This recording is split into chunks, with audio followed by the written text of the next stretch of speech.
તો નમસ્કાર મિત્રો, ફરી મળી ગયા છે પાછા આપણે ગુજરાતની વાતોમાં એક નવા વિડીયો સાથે. તો વિડીયો ચાલુ કરતાં પહેલાં તો બધાનો સૌનું હાર્દિક સ્વાગત છે. કીર્તિ પટેલ અને ખજૂરભાઈનો વિવાદ ચાલી રહ્યો છે, જેમાં કીર્તિ પટેલ એક નવો ખુલાસાનો વિડીયો સામે લઈને આવી છે. શું આ સત્ય છે, હકીકત છે? ખજૂરભાઈ આવા નાગા કામ કરે છે કે આવી રીતના જવાબ આપી દે છે? તો મિત્રો, એક જોતા જોવા જાય તો કીર્તિ પટેલ સાચી છે એવું મારું માનવું છે. પછી તમારું જે કેવું હોય એ નીચે કોમેન્ટમાં જણાવજો, કારણ કે આવી રીતના એ કોલ રેકોર્ડિંગમાં એ બેનને જવાબ આપ્યો છે. એ જવાબ તમે સાંભળો ને પૂરું કોલ રેકોર્ડિંગ સાંભળો. તો ચાલો આપણે વિડીયો જોઈએ. हेलो हेलो हेलो हाँ महेश दादा कौन તમે ખજૂરભાઈ હારે છો ઈ જ ને? कौन बोलो છો? હું રાજકોટ થી ભક્તિ બોલું છું. શું કામ હતું? કોનું કામ હતું? એટલે મને છેલ્લા 7 મહિના ત્યાં પેરેલિસિસ છે, બરોબર? મારે બીજી કઈ એમ નથી જોતી, ખાલી દવા કરાવી છે કે આખી જિંદગી મારી આમનામ નો નીકળે. એટલે ક્યાંથી બોલો છો? રાજકોટ થી. હાલો હું તમને વાત કરાવડાવું. નંબર ક્યાંથી આવ્યા તમારી પાસે? નંબર તો વાયા મળ્યા છે. વિડીયો હતો અમારો રંગ છે રાજકોટમાં, એવું હોય ને તો તમે જોઈ લેજો. ઘણી ટ્રાય કરી હતી, 7 મહિનાથી અમે હેરાન થાય છીએ. અત્યારે લાઇટ બિલ ચડી ગયું છે 10,000 રૂપિયા, પ્લસ 3 હપ્તા મકાનના ચડી ગયા છે, અને મારે કમાવા વાળું કોઈ નથી, હું એકલી જ છું.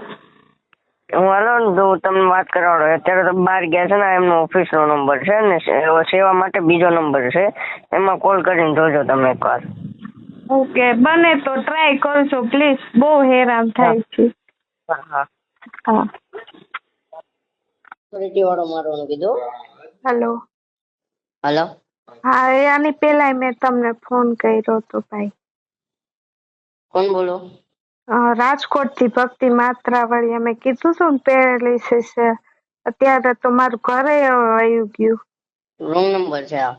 શું રોંગ નંબર છે? તમે કીધું તું. હા હા. મને હું પહેલેથી તમને ડિટેલમાં કહું. હું જ્યારે નાની સ્ટાર્ટઅપમાં હતી ને ત્યારથી હું જોબ કરું છું. મારા મમ્મી પપ્પા નથી. હા. અને હમણાં આ છેલ્લા 8-9 મહિના થયા મને બ્રેન સ્ટ્રોક છે, એટલે પેરાલિસિસ હોય ને એનો મિની એટેક.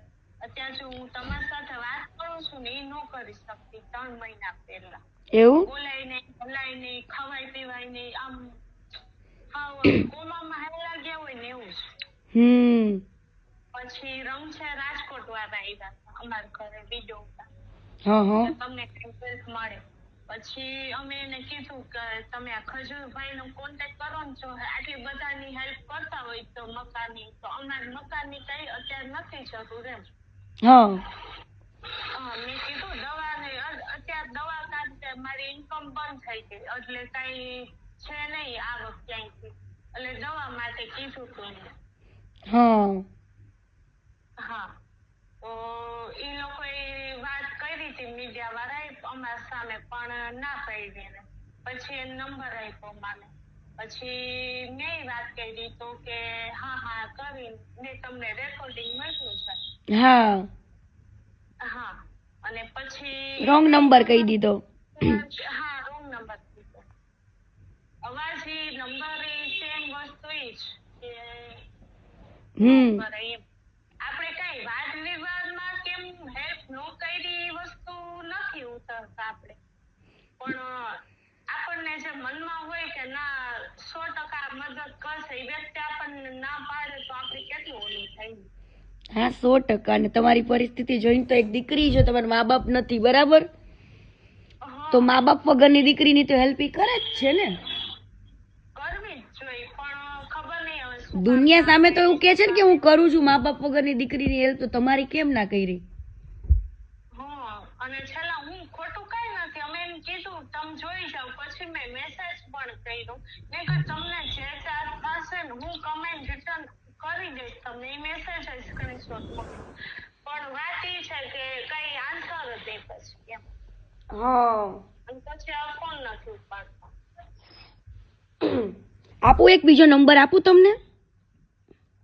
બીજા કેનું અત્યારે કેમ કે થોડુંક સારું છે હા પણ જે પ્રોપર નથી, હું લખી નથી શકતી, કામ નથી કરી શકતી કે કઈ હાલી ચાલી પણ બીજું બધું તો ઠીક, પણ તમારે કોઈ આશરો તો નથી ને મા બાપનો? કોઈ જાતનો નહીં, સમાજમાં નહીં.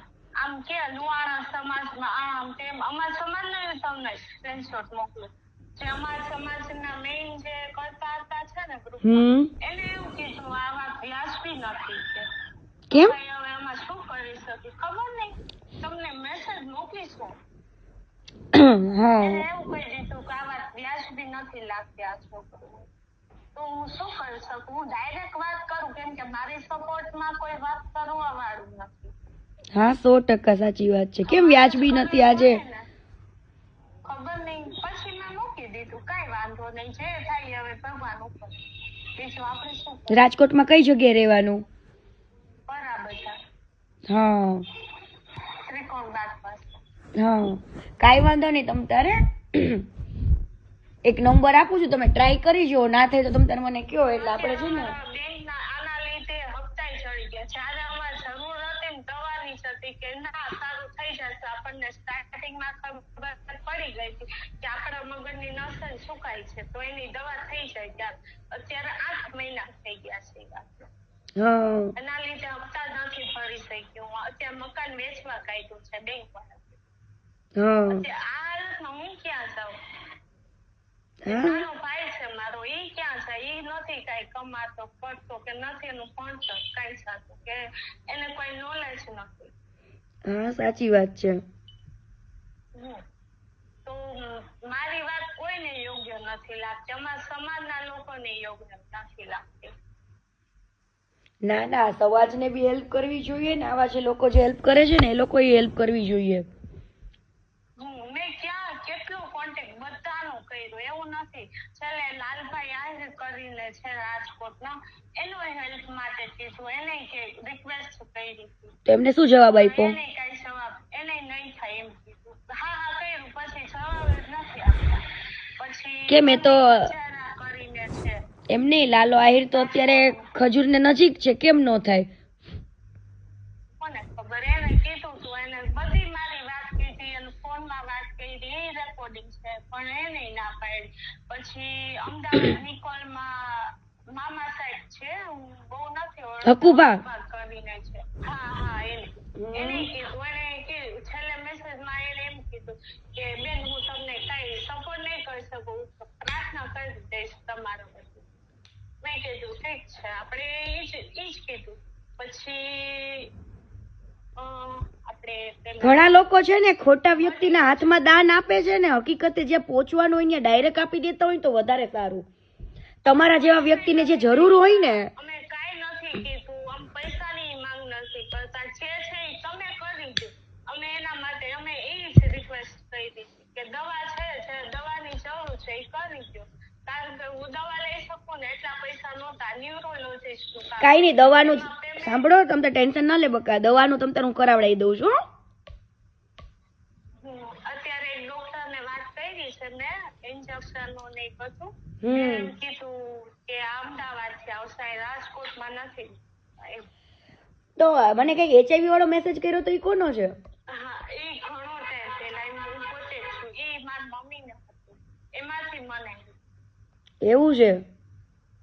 હા, અને ફેમિલી એમાંથી દૂર થાય છે. ના, HIV રોગ કઈ એવો થોડો છે કે કોઈને ચોટે એમ. ચેપી રોગ નથી કે કઈ થઈ શકે. એટલા માટે કોઈ નજીક નથી આવતો સમાજ. ના બસ ખબર નહીં, મને એવું લાગે. ટેન્શન ના લે, હું ખબર છે HIV વાળી છોકરી મારા ઘરે લઈ આવી હતી 2 મહિના. ત્યારે જ મેં મેસેજ કર્યો હતો, ત્યારે જ મેસેજ. હા, પછી એના મમ્મી પપ્પા એને એક્સેપ્ટ કરી લીધી, એના બોયફ્રેન્ડ ના થકી એને જોઈતું હતું. હા મને ખબર છે, આ મેં આખું જોયું હતું તમારું. તમ તાર ટેન્શન ના લે, HIV હોય ને તો કીર્તિ પટેલ તારી થાળીમાં જમે હો. એ જ વસ્તુ છે કે મને એમ સપોર્ટ નથી કોઈનો. એવું ના હોય, HIV લોકો છે ને બહુ ગાંડા છે કે આજે HIV હોય તો લોકો દૂર ભાગે છે, પણ HIV વસ્તુ કે એવી થોડી છે કે કોઈને ચોટે. મને જાય કરે ને થોડું આવ્યું આવ્યું છે એવું તો નથી ને જે મારી મમ્મીને હતું એ મને આવ્યું છે ને. હા તારો કોઈ ફોલ્ટ નથી બેટા, હમ. ટેન્શન ના લે તમ તારે. મમ્મી એક્સપાયર થઈ ગયા ઈ ટાઈમે કોઈ દવા નહોતી એટલે પછી. હા અત્યારે તો ઘણા બધા દવાના સ્કોપ સારા છે HIV માં, હા પણ ઈ સિવિલમાં થાય છે. એટલે તું બીમાર રહેતી હશું વધારે હે ને. હા એના લીધે આ બ્રેન સ્ટ્રોક આવ્યો છે. ઓહો કાંઈ વાંધો નહીં, ટેન્શન ન લે બકા. હો હું દવાનું ને હું તારી વ્યવસ્થા કરાવું છું ને તને મળવા આવીશ હો ને. અને મારાથી થતી બધી જ હેલ્પ કરીશ ને બધાને હું વાત કરીશ તારા માટે હો ને. હા બિલકુલ ટેન્શન ન લેતી હો. તો મિત્રો તમે પણ વિડીયો જોઈ લીધો છે પૂરેપૂરો અને તમને પણ ખબર પડી ગઈ છે કોણ સાચું છે અને કોણ ખોટું નહીં. બેનને આવી રીતના જવાબ ભાઈ ન અપાય, તમારથી સેવા થતી હોય તો કરો ભાઈ, નકર કાંઈ નહીં. હું કામને ખોટા માણાને એવા દિલાસા આપવા કે નહીં અમે તમારી મદદ કરશું ને આ અમારો બીજો નંબર છે ને ફલાણો નંબર છે ને ઢીકણો નંબર છે, તમારથી ભાઈ સેવા થાય કરો નહીં. હું કામને ખોટી બીજાને લોલીપોપ આપો છો. તો મિત્રો આશા કરું કે વિડીયો તમને સારો લાગ્યો હશે અને આવા નવા વિડીયો જોવા માટે આપણી ચેનલમાં જોડાઈ રહેજો. ફરી મળશું પાછા એક નવા વિડીયો સાથે. ત્યાં સુધી બધાને જય માતાજી.